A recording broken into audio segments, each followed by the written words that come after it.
하나님의 말씀 함께 보겠습니다. 시편 8장 1절에서 9절 말씀입니다. 제가 읽어드리겠습니다. 주 우리 하나님, 주님의 이름이 온 땅에서 어찌 그리 위엄이 넘치는지요.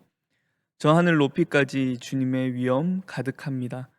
어린이와 젖먹이들까지도 그 입술로 주님의 위엄을 찬양합니다. 주님께서는 원수와 복수하는 무리를 꺾으시고 주님께 맞서는 자들을 막아낼 튼튼한 요새를 세우셨습니다.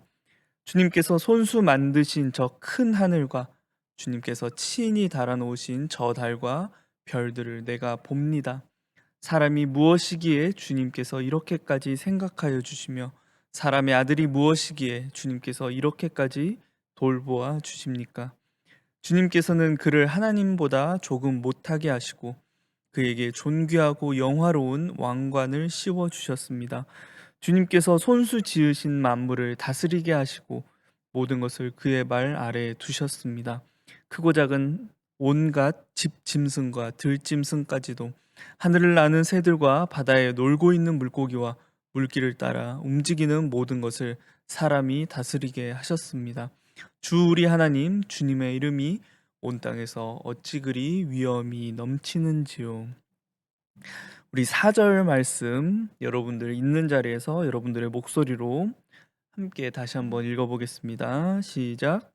사람이 무엇이기에 주님께서 이렇게까지 생각하여 주시며 사람의 아들이 무엇이기에 주님께서 이렇게까지 돌보아 주십니까?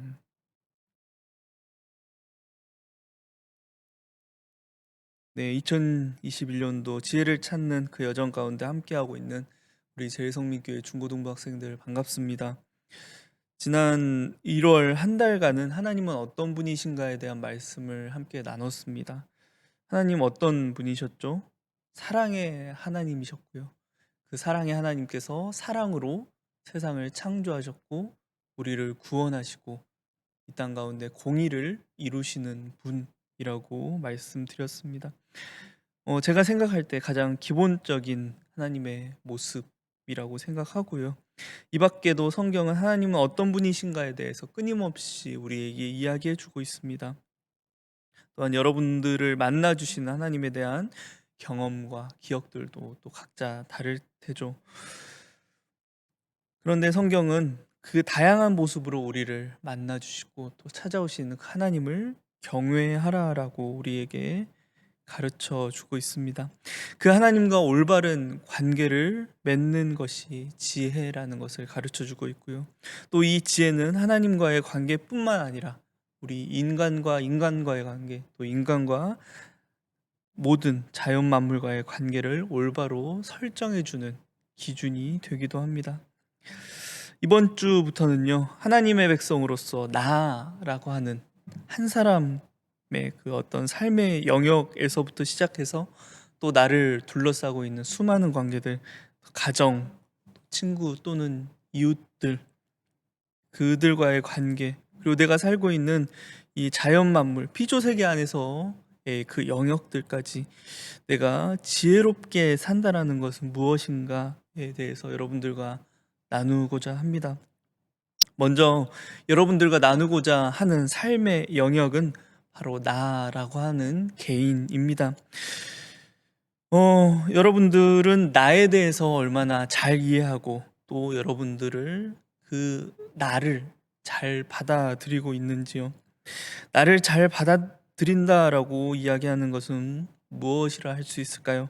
스스로에 대해 만족하고 있는지를 묻는 것이겠죠. 여러분들의 자신에 대해서 나라고 하는 존재에 대해서 만족하고 있습니까?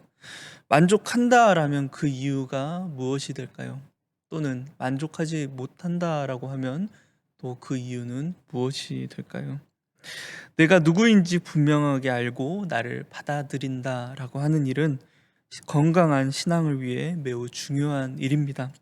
나에 대해서 일부분을 싫어하거나 또는 심지어 전부를 미워하고 경멸하는 사람들이 있죠.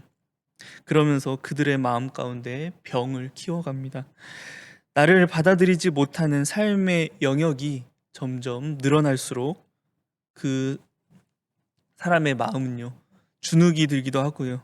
또는 어떠한 가벼운 자극에도 강한 반응을 보이기도 하고, 때로는 잘못된 반응을 보이기도 합니다. 심지어 하나님에 대한 믿음을 유지하고 있다고 할지라도 말입니다. 자기의 모습을 있는 그대로 받아들이지 않는 한 좋은 방향으로 변화되거나 또는 성숙할 수 있는 기회가 현저히 줄어들게 됩니다. 내가 인정하지 않는 문제를 해결할 수 없기 때문입니다. 나를 잘 받아들이기 위해 필요한 것은 무엇일까요? 내가 누구인지 아는 것일 것입니다. 조금 어려운 단어로 여러분들에게 말씀드린다면 나의 정체성을 깨닫는 것입니다. 지금 여러분들의 목소리로 자신에게 한번 물어보세요. 나는 누구일까? Who am I? 우리가 하나님을 믿고 경외하기 위해 하나님께서 누구신가를 아는 것만큼 또한 내가 누구인가를 아는 것도 매우 중요한 일입니다. 내 스스로의 정체성을 확실히 정하지 못하고 흔들리기 시작할 때 다른 것들이 내 정체성의 그 자리들을 차지하기 시작합니다. 예를 들면 이런 것들이 있겠죠. 출신 학교는 어디인지, 중학교는 어떻게 나왔고, 고등학교는 어디를 나왔고, 대학교는 어디를 졸업했는지, 또 여러분들이 앞으로 가지게 될 직업들은 무엇인지, 판사인지, 변호사인지, 의사인지, 아니면 더 좋은 직업들인지, 또 요즘 금수저 또는 흙수저라는 말들이 있죠.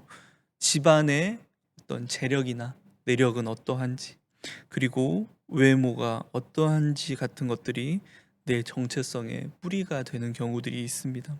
이러한 요소들이 나를 이루는, 나의 인생을 만들어가는 한 영역을 차지할 수는 있겠죠. 그런데 나를 완전하게 설명해 줄 수 있는 정체성은 아니라는 겁니다. 우리가 겉으로 드러내고 싶어하는 앞서 말씀드렸던 그 학교나 아니면 어떤 집안이나 직업들 또는 외모들, 내가 정말 그런 것들로 나를 소개하려고 할 때 어쩌면 나의 참 모습, 정체성을 가리기 위한 가면으로 사용하고 있다는 것입니다. 우리는 이렇게 착각할 때가 있죠.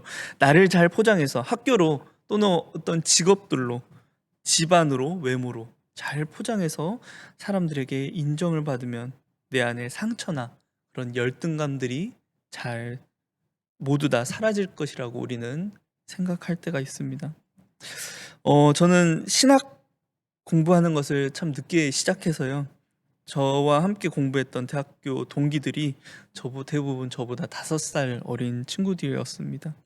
처음 그들을 만났을 때 하나님을 향한 그 신앙의 모습들이 참 보기 좋았거든요. 하나님 앞에 각자가 고백하는 그 진실된 고백들, 또 하나님 앞에서 내가 하나님을 위해 어떻게 살겠다라는 확실한 비전들을 가지고 있었습니다. 예배와 또 기도 생활을 굉장히 열심히 열정적으로 성실하게 하는 친구들이었고요. 학교 행사들, 학교 동아리 활동들 굉장히 열심히 참여하는 학생들이었습니다. 그런데 그런 열정적이고 또 성실한 태도 뒤에 그들 하나하나가 모두 상처를 가지고 있었다라는 것을 알게 되었습니다. 어떤 친구들은 가정 안에서 상처를 받은 친구들이 있었고요. 또 어떤 친구들은 이성에게 상처를 받는 친구들이 있었습니다. 그런데 그들이 하는 그 모든 행동들이 그 상처를 가리기 위한 일이었다는 것을 그들 스스로도 알게 되는 것입니다. 저 역시 제 내면 안에 있는 상처들이 있었고 지워버리고 싶고 외면하고 싶은 상처들이 있었습니다. 그런데 쉽게 벗어날 수 있는 것이 아니었습니다. 그래서 저도 그 상처들을 잊기 위해, 가리기 위해 열심히 신앙생활 했던 적도 있었던 것 같습니다. 그게 저의 가면이었던 것이겠죠. 그런데 그 상처가 없어지기는커녕 여전히 그 자리에 남아 있었다라는 것입니다. 그때 그 신학 학부 시절 그 4년의 시간을 보낼 때 하나님께서 하셨던 일이 있어요. 목회자로서의 어떠한 자질을 키우신다거나 아니면 말씀을 많이 알게 하는 것보다 그 문제들을 하나하나 꺼내셔서 하나님께서 다루기 시작하셨다라는 것입니다. 그 시간들이 저에게는 내가 어떤 존재인지 깨닫고 나는 누구인지 발견하는 시간을 하나님께서 마련해 주셨습니다. 그때 하나님께서 그 문제들, 상처들을 미리 다루시지 않으셨다면 저는 여전히 이 자리에 서서도 여러분들의 평가를 위해, 누군가의 평가를 위해, 인정을 받기 위해 가면을 쓰고 사역하고 있었을지도 모릅니다. 인정받고 싶어서 최선을 다하고 열심을 다하는 그 노력들의 뿌리에는 정체성에 대한 잘못된 공식이 자리 잡고 있습니다. 바로 나의 가치가 나의 업적과 또한 동시에 다른 사람의 평가로 인정받는다라고 믿는 것입니다. 그러면 내 업적과 성공에 집착하게 되고요. 다른 사람의 눈치에 내 인생이 흔들리는 삶을 살게 됩니다. 여러분들 꼭 기억하셨으면 좋겠습니다. 우리의 가치는요, 나의 업적, 나의 성공, 내가 어떤 것을 달성하는 것, 다른 사람의 평가에 기초하고 있지 않다라는 것입니다. 다른 사람의 평가가 결코 여러분들을 만들어 주지 않습니다. 그들의 평가가 여러분들의 인생을 꾸며 주지 않습니다.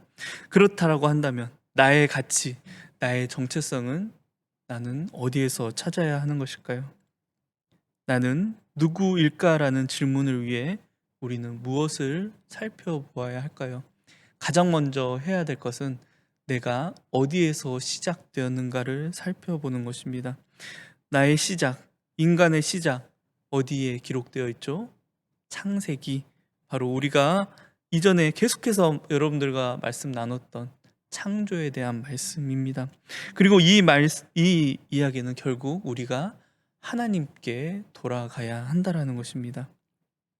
나를 알기 위해서 나를 만드신 하나님이 어떤 분이신지 먼저 알아야 하는 것이고요. 또 나를 만드신 하나님께서 나를 어떻게 만드셨는지 알아야 합니다. 이것들이 확실할 때 우리의 정체성이 흔들리지 않게 됩니다. 오늘 우리가 함께 나눈 말씀 가운데 이 삶의 자세를 우리가 배울 수 있습니다. 오늘 이 시편 8장을 쓰며 주 우리 하나님, 주의 이름이 온 땅에 어찌 그리 위엄이 넘치는지요 라고 밝고 참 긍정적인 삶의 그 자세들로 오늘 고백하고 있는, 하나님을 고백하고 있는 시인에게 아무런 문제가 없었을까요? 그에게도 문제가 있었고 상처가 있었습니다. 무슨 문제죠? 2절 말씀에 나오는 원수와 복수하는 무리들이 그 곁에 있었다라는 것입니다. 그 곁에서 그를 공격하고 상처 주고 좌절하게 만듭니다. 우리가 전에 보았던 시편 94편에서 이와 같은 말을 하는 사람들이겠죠. 주가 못 본다. 야곱의 하나님은 생각지도 못한다.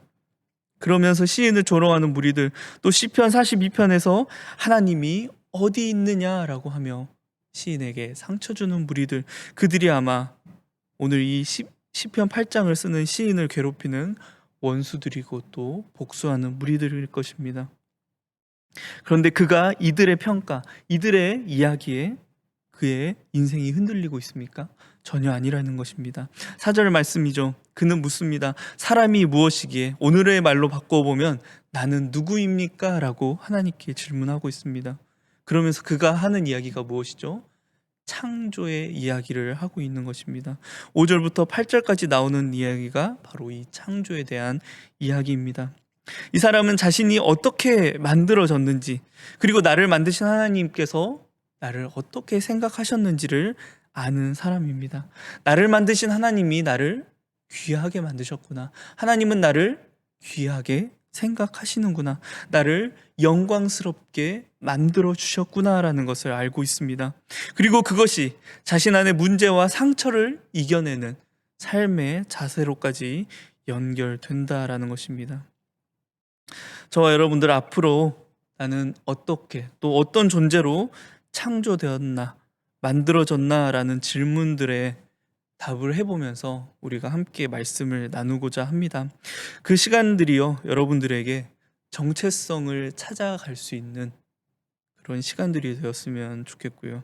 또 더 나아가서 여러분들 안에 여러분들만 알고 있는 그 상처들과 아픔들이 하나님 안에서 위로받았으면 좋겠고 또 잘 치유될 수 있는 그런 시간들이 되기를 진심으로 소망합니다. 우리 앞으로 나는 어떤 존재인가? 라는 그 질문들을 계속해서 여러분들과 나누길 소망하겠습니다. 여러분들 잘 집중해서 말씀 따라와 주길 바랍니다.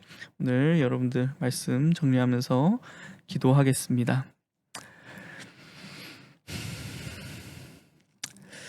하나님, 오늘 이 부족한 저를 통하여서 또 하나님의 귀한 말씀을 나눌 수 있게 인도하심을 감사드립니다. 하나님, 우리 학생들 지금 질풍노도라고 하는 그 시기를 보내며 또한 조금만 정신 차리지 않으면 나를 잃어버리게 되는 시대를 살고 있습니다. 앞으로 우리에게 주시는 그 말씀들을 통하여서 우리 중고등부 학생들이 정체성을 온전히 세워갈 수 있도록 주님께서 인도하여 주시고 이 복잡한 세대 가운데 하나님의 신앙을 잘 지켜나갈 수 있도록 인도하여 주시옵소서. 또한 이를 통하여서 각자의 마음속에 있는 수많은 문제들과 상처들을 외면하지 않고 하나님 안에서 잘 다루고 잘 치유받을 수 있도록 주님 인도하여 주시옵소서. 예수님의 이름으로 기도드립니다. 아멘. 광고하겠습니다. 여러분들 언제든지 연락 가능하니까 꼭 여러분들 고민 있거나 또 혹시 마음 아픈 일들이 있으면은 언제든지 저에게 연락 주시길 부탁드리고요. 또 나누고 싶은 기도의 제목 있으면 또 언제든지 저에게 카톡으로 공유해 주시기 바랍니다. 예배 후에 나눠드린 공과 꼭 좀 잘 참여하시면은 또 여러분들에게 도움이 될 거라고 생각이 됩니다. 네, 광고 마치고요. 우리 주기도문으로 예배를 마치겠습니다. 하늘에 계신 우리 아버지여, 이름이 거룩히 여김을 받으시오며 나라가 임하시오며 뜻이 하늘에서 이루어진 것 같이 땅에서도 이루어지이다. 오늘 우리에게 일용할 양식을 주시옵고 우리가 우리에게 죄 지은 자를 사하여 준 것 같이 우리 죄를 사하여 주시옵고 우리를 시험에 들게 하지 마시옵고 다만 악에서 구하시옵소서. 나라와 권세와 영광이 아버지께 영원히 있사옵나이다. 아멘.